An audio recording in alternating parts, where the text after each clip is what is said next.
परमेश्वर का एक एक चमत्कार कई मैसेजेस हमें देके जाता है।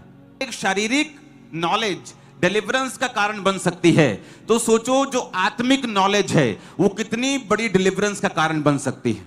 क्योंकि कोई लोग खाली हाथ लेके प्रभु के पास जाते हैं, प्रभु मुझे ब्लेस कर, और परमेश्वर देखता है और बोलता है किस चीज को ब्लेस करूं, किस चीज को ब्लेस करूं, तेरे खाली हाथ को ब्लेस करूं, तेरा खालीपन और बढ़ा दूं। आप जितना ज्यादा देंगे उतना ज्यादा बचता है। उसने उतरकर बड़ी भीड़ देखी और उन पर तरस खाया, क्योंकि वे उन भेड़ों के समान थे जिनका कोई रखवाला ना हो, और वह उन्हें बहुत सी बातें सिखाने लगा। जब दिन बहुत ढल गया तो उसके चेले यीशु के पास आकर कहने लगे, यह सुनसान जगह है और दिन बहुत ढल गया है, इन्हें विदा कर कि वो चारों ओर के गांव और बस्तियों में जाकर अपने लिए कुछ खाने को मोल ले। यीशु मसीह ने अपने चेलों को उत्तर दिया, तुम ही इन्हें कुछ खाने को दो। उन्होंने कहा, क्या 100 दिनार की रोटियां हम मोल लें और उन्हें खिलाएं? प्रभु यीशु मसीह ने उनसे कहा, जाकर देखो तुम्हारे पास कितनी रोटियां हैं। उन्होंने मालूम करके कहा, 5 और 2 मछली। तब उसने उन्हें आज्ञा दी कि सबको हरी घास पर लाइन में बिठा दो, पांति पांति में बिठा दो।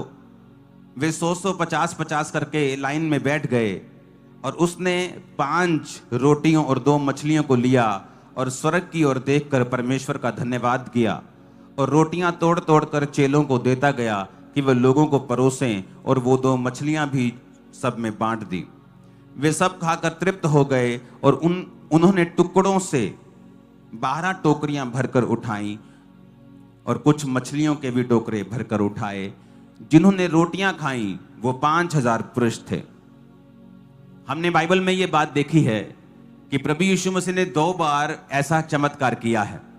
पहला चमत्कार उन्होंने 5000 पुरुषों में किया है, और दूसरा चमत्कार इसी मरकुस की अगली जब हम पढ़ते हैं 8 बाब को अध्याय को पढ़ते हैं, उसकी 1 आयत को पढ़ते हैं, तो अगला चमत्कार हमें वहां पे मिलता है। लिखा, उन दिनों में फिर एक बार फिर बड़ी भीड़ इकट्ठी हुई और उनके पास खाने को नहीं था। उन्होंने अपने चेलों को बुलाकर कहा, मुझे इस भीड़ पर तरस आता है, क्योंकि ये 3 दिन से यीशु ने कहा मेरे साथ हैं और इनके पास खाने के लिए कुछ नहीं है।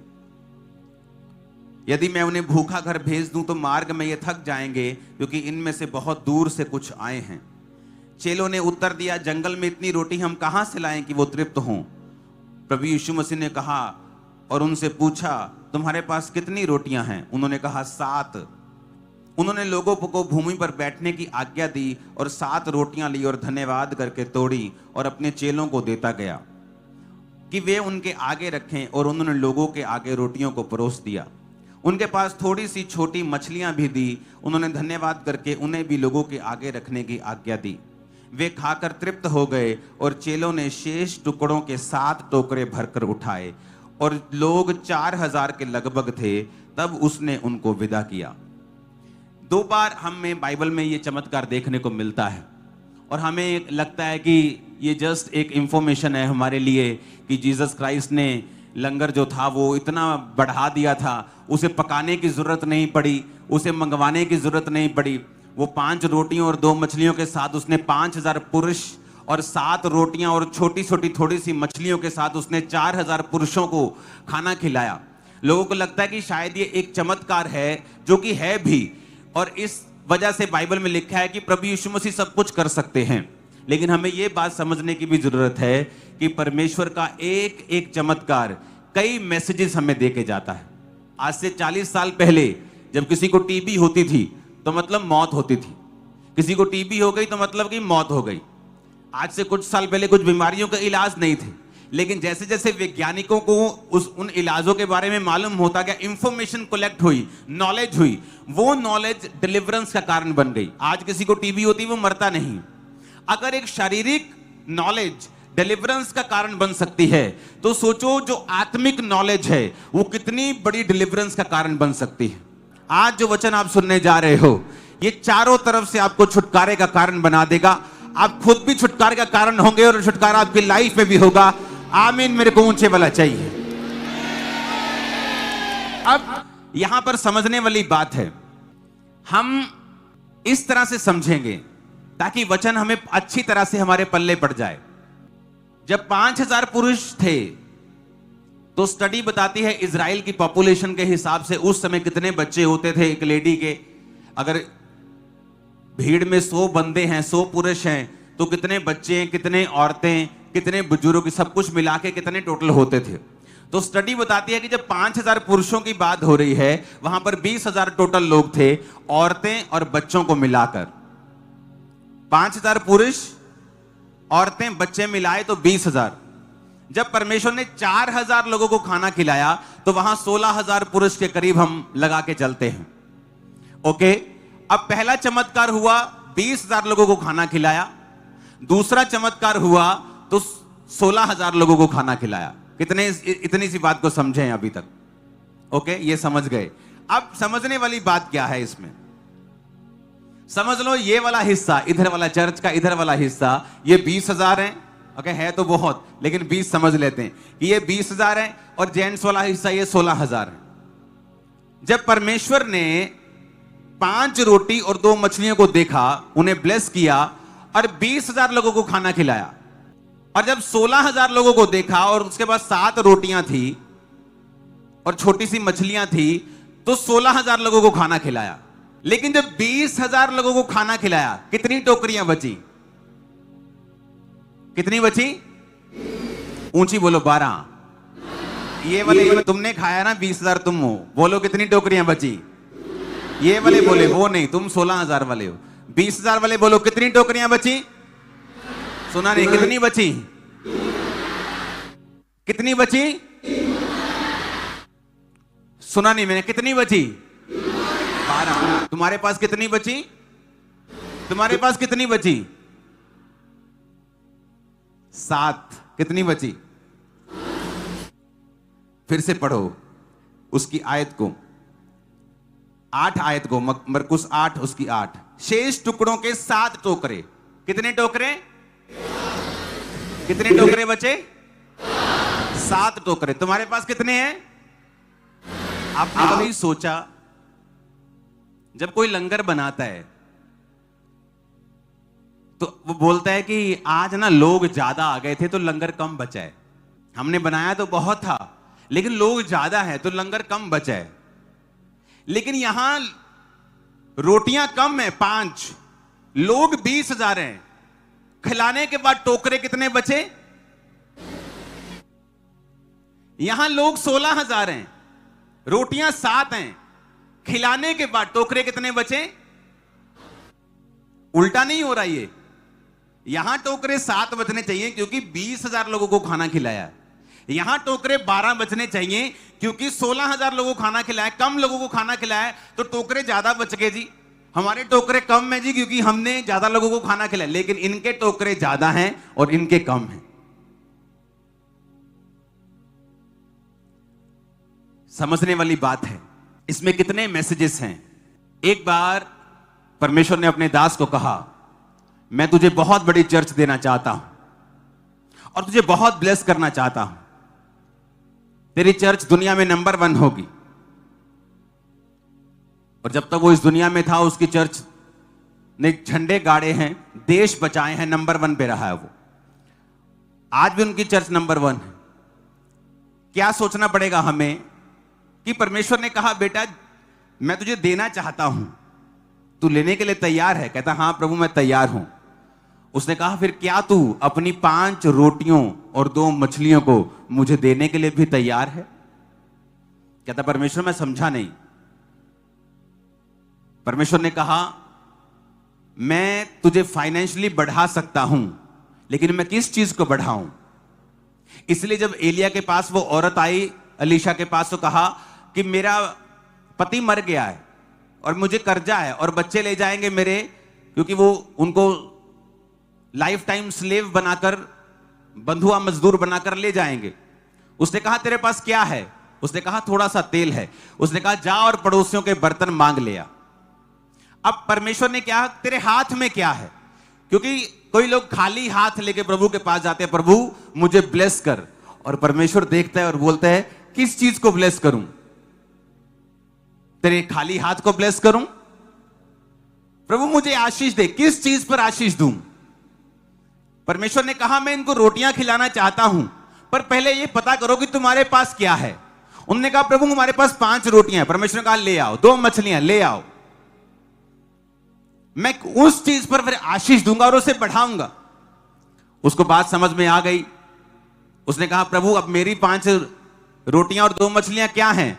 परमेश्वर ने कहा तेरा वो छोटा सा घर, तेरी 5 रोटियां और 2 मछलियां हैं। कहता हो, क्योंकि कोरियन संस्कृति में अगर आप इधर चाइना वाली साइड, कोरिया वाली, जापान की साइड चले जाएंगे तो वहां पर शादियां नहीं होती बच्चों की जिनके पास अपना घर नहीं होता। अगर लड़के के पास अपना घर नहीं है तो बहुत बुरी बात इसे मानते हैं कि लड़के के पास अपना घर नहीं, तो लड़कियां देने के लिए लोग जल्दी तैयार नहीं होते। दुनिया में और भी, इंडिया में भी बहुत लोग इसे फॉलो करते हैं, लेकिन इतना ज्यादा नहीं। लेकिन उस संस्कृति में अगर आपके पास घर नहीं है तो यह बड़ा सेटबैक है आप लोगों के लिए। तो उसने कहा परमेश्वर घर दे दूं, एक ही घर, छोटा सा, वो भी मुझे अपनी पत्नी को बताना पड़ेगा। उसने पत्नी से बात की, कहती मुझे प्रभु ने कहा है कि अपना घर बेच दे और ये मुझे दे दे और मैं उसको बढ़ा दूंगा और उन 5 रोटियों को मैं ब्लेस कर दूंगा और हजारों में कन्वर्ट कर दूंगा। कहती खबरदार जो मेरे घर की बात की। तो उस औरत ने मना कर दिया, उसकी पत्नी ने मना कर दिया, कहती मैं अपना घर नहीं दूंगी, क्योंकि औरत के लिए वहां पर सबसे बड़ा गहना जो है वो उनका घर होता है। कोरियन संस्कृति में सबसे इंपॉर्टेंट औरत के लिए अपना घर है, चाहे वो छोटा क्यों ना हो। तो जब उसने मना किया, वो प्रभु के पास गया, उसने कहा परमेश्वर मेरी वाइफ ने मना कर दिया, उसकी मर्जी के बिना मैं कैसे बेच सकता हूं। वो प्रभु से बात करता रहा। जब वो प्रभु से बात करता रहा, परमेश्वर ने उसकी वाइफ को बेचैन करना शुरू कर दिया। उसकी आंखों में काले गड्ढे पड़ने शुरू हो गए, दुखी होनी शुरू हो गई, उसको चैन ना मिलना, बेचैन रहनी शुरू हो गई। धीरे धीरे जब उसकी वाइफ भी आत्मिक थी, तो जब उसने समझा कि परमेश्वर की ये आवाज सचमुच प्रभु की आवाज है, तो मुझे आवाज को अपोज नहीं करना चाहिए, मुझे इसका विरोध नहीं करना चाहिए, तो उसने अपने पति को बुलाया। उसने कहा ठीक है, हम ये घर परमेश्वर को देने के लिए तैयार हैं। और जब उन्होंने परमेश्वर को वो घर दिया और वो जो 5 रोटियों और 2 मछलियों की तरह, बाइबल में जो वचन लिखा है कि तू मुझे बीट नहीं कर सकता, तो मुझे हरा नहीं सकता बोने में, जैसे ही उन्होंने उस बीज को बोया, परमेश्वर ने रास्तों को खोला और वो चर्च कब छोटी चर्च से पूरी दुनिया की नंबर 1 चर्च और उस देश की मेगा चर्च बन गई, पता ही नहीं चला सालों के अंदर। और अगर आज आप कोरिया में चले जाएंगे, दक्षिण कोरिया में, हर एक बड़ी चर्च के पास्टर की लाइफ में उस पास्टर की वजह से कोई ना कोई काम जरूर हुआ है। जो भी बड़ी चर्च खड़ी हुई है, उस बड़ी चर्च के पीछे आज भी उस पास्टर, जो बड़ी चर्च का जो अगुवा था, उसका प्रचार जरूर उनकी जीवन में कहीं ना कहीं काम किया है। पूरा देश आज मसीही है। आप उनकी पिक्चर्स देख लो, आप उनके ड्रामे देख लो, उसमें क्रिश्चियनिटी की आपको झलक आती है, चाहे कोई छोटा क्रिश्चियन है, चाहे कोई कम क्रिश्चियन है, कम स्पिरिचुअल है, लेकिन पूरे देश में आपको क्रिश्चियनिटी मिलेगी। क्यों? क्योंकि एक व्यक्ति ने परमेश्वर पर अपना विश्वास दिखाया। हालेलुया। अब परमेश्वर आपको ब्लेस करना चाहता है, लेकिन कैसे? प्रभु मुझे ब्लेस कर। किस चीज को ब्लेस करूं? तेरे खाली हाथ को ब्लेस करूं? तेरा खालीपन और बढ़ा दूं? बहुत से लोग मिस्टेक्स करते हैं जब हम इसकी वैल्यू को नहीं समझते। और आप देखो, जब 20,000 लोगों में ज्यादा दिया गया तो ज्यादा बचा। आप जितना ज्यादा देंगे उतना ज्यादा बचता है। ये बिब्लिकल सीक्रेट्स हैं। जब हम बीज की वैल्यू को नहीं समझते, होता क्या है, अगर आप एक पास्टर हैं तो आप कभी भी पब्लिक को खुश करने की कोशिश मत करें। कभी भी पीपल्स प्लीजर ना बने, लोगों को खुश करने की कोशिश ना करें। बाइबल जो कहती है उसे एग्जैक्ट बयान करें। लोगों को लगता है कि जब मैं कहूंगा ओ परमेश्वर को तुम्हारा पैसा नहीं चाहिए, तो बड़ा कूल लगेगा, मैं बड़ा आत्मिक लगूंगा, बट ये टोटल ऊपर से नीचे तक रॉन्ग है। परमेश्वर को तुम्हारा पैसा नहीं चाहिए, ये रॉन्ग मैसेज। जीसस ने कहा लूका 11 उसकी 42 आयत में, हे फरीसियों तुम पर हाय, तुम पुदीने, सौंफ, सब प्रकार के साग पात का दशवांश देते हो, परंतु न्याय और परमेश्वर के प्रेम को टाल देते हो। चाहिए तो था कि इन्हें भी करते रहते और उन्हें भी ना छोड़ते। जीसस ने कहा तुम दशमांश तो देते हो, पर न्याय को, परमेश्वर के प्रेम को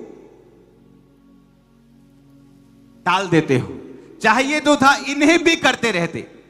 जीसस ने टाइथ को सपोर्ट किया है। यीशु मसीह आए और बोले, क्या लिखा है पुराने नियम में? कहते आंख के बदले आंख और दांत के बदले दांत। यीशु ने कहा अब से ऐसा नहीं होगा। जो चेंज करना था यीशु मसीह ने इमीडिएटली कर दिया। पिता, ये लड़की व्यभिचार करते पकड़ी गई है, क्या लिखा है वचन में? इसको पत्थरवा करके मारना है। अब से ऐसा नहीं होगा। क्यों? मैं इसकी जगह मर रहा हूं, इसलिए। जीसस ने क्या कहा? फिर से पढ़ेंगे। कहता चाहिए तो था इन्हें भी करते रहते। अगर जीसस ने बोलना होता टाइथ नहीं देना, तो जीसस बोलते नो, तुम टाइथ देते हो, खुदा को टाइथ नहीं चाहिए। पर जीसस ने कहा चाहिए तो था इन्हें भी करते रहते। टाइथ तो देते ही, पर न्याय को, दया को, प्रेम को भी ना छोड़ते। तो जीसस को कोई प्रेशर थोड़ी है। जीसस बोलते नहीं। जिस तरह जीसस ने बोला, क्या कहा गया है? पिता, ये कहा गया है, नहीं, अब तुम अपने दुश्मनों से प्रेम करोगे। एकदम से बदल दिया। लेकिन जीसस ने कहा अच्छा करते हो, टाइथ देते हो। पर आज जब हम लोगों को खुश करना चाहते हैं कि लोग हमें कूल समझें, आत्मिक समझें, हम ये बात समझ लें कि लोगों को खुश कर लो या परमेश्वर को खुश कर लो। इसलिए पौलुस कहता जो तुम टाइथ देते हो, जो तुम तनख्वाह देते हो, जो तुम काम करते हो, वो मुझे नहीं मिलता, वो परमेश्वर के घर में जाता है। तुम्हारे पैसे से मैं तनख्वाह नहीं लेता हूं, वो सारा का सारा 100% सेवकाई में जाता है। इसलिए मैं खुल के प्रीच कर सकता हूं कि जो सही है वो सही है। तुम कूल देखने की कोशिश मत करो, क्योंकि वचन कहता है, जीसस ने कहा चाहिए था इन्हें भी ना छोड़ते और उन्हें भी करते रहते। कई बार हम इमोशनल प्रीचिंग करना स्टार्ट करते हैं और लोगों को गुमराह कर देते हैं। और लोगों की लाइफ में जब कर्स काम करना शुरू करते हैं, बॉन्डेजेस आने शुरू होती हैं, वो ब्लेस नहीं होते। जहां ज्यादा बांटा गया, उल्टा टोकरियां ज्यादा थी। जहां कम बांटा गया, उल्टियां टोकरियां कम थी। होना यह चाहिए कि जहां ज्यादा लोग थे टोकरियां कम बचे, जहां कम लोग थे टोकरियां ज्यादा बचे। लेकिन हुआ यह, जहां ज्यादा लोग थे टोकरियां भी ज्यादा थी। जब आप ज्यादा देंगे, आपके पास ज्यादा बचा हुआ मिलेगा, जैसा किसी के पास नहीं है। आपको नहीं मानना वचन, आपकी मर्जी है, क्योंकि मैं तो ब्लेस हूं इस वचन को मानने से।